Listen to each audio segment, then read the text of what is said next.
Alright class, we're trying the flipped classroom format again to give you a little more time to work on your Civil War CD projects. I'm actually planning to put up lectures, all of them, for this week, just so you have them to look at. They won't necessarily have required assignments attached to them, but they'll be up here for you to see. Okay, let's get straight to it.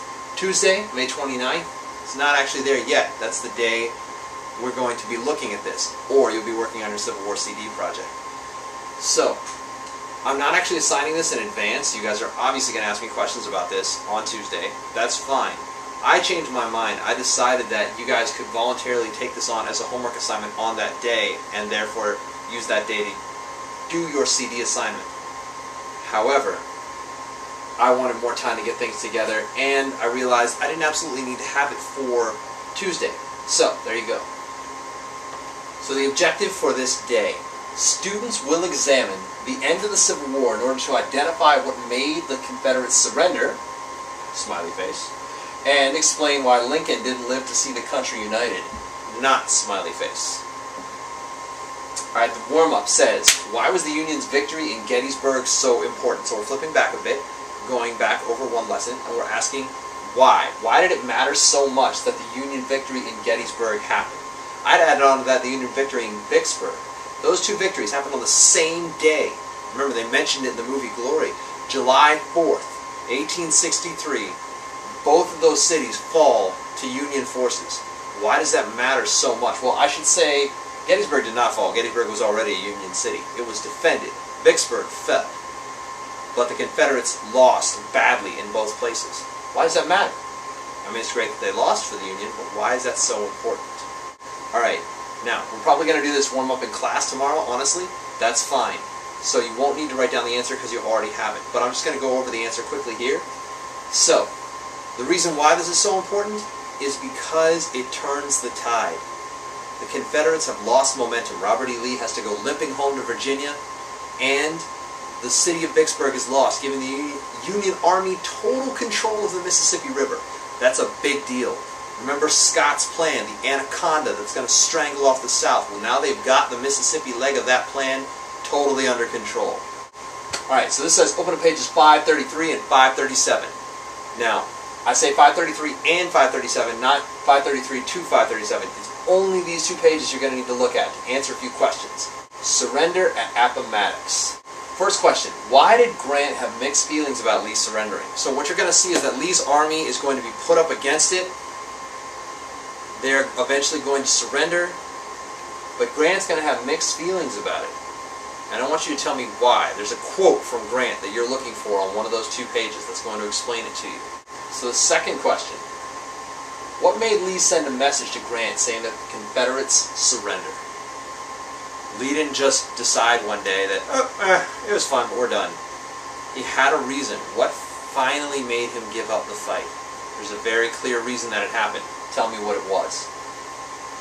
Third question, Grant's terms were very generous to the South. Explain why. Alright, the North wins. So here we have an image, a painting, obviously. That is of Lee, who you'll notice is taller, surrendering to the shorter General Ulysses S. Grant. The Union had just captured Richmond, Confederates' capital, 1 week earlier. It's a pretty big deal. Your capital falls, it's hard to keep going with the battle. The Confederates tried to take Richmond a couple times. Tried to take D.C. Didn't work out for him. Alright, so Robert E. Lee surrenders to Grant at Appomattox Courthouse. Funny trivia bit, the same guy who owned the house where Lee surrenders, Appomattox Courthouse is actually the town, don't get confused. So in the town of Appomattox Courthouse, there's a guy's house that they have their surrender talks in. The same guy who surrenders, whose house they surrendered in, owned the farmland where the first battle of the Civil War was fought. His name is Wilmer McLean. Think McLean, Virginia, if you know that place. So he has this quote where he says, "The war began in my front yard and ended in my front parlor." So it happened April 9th, 1865.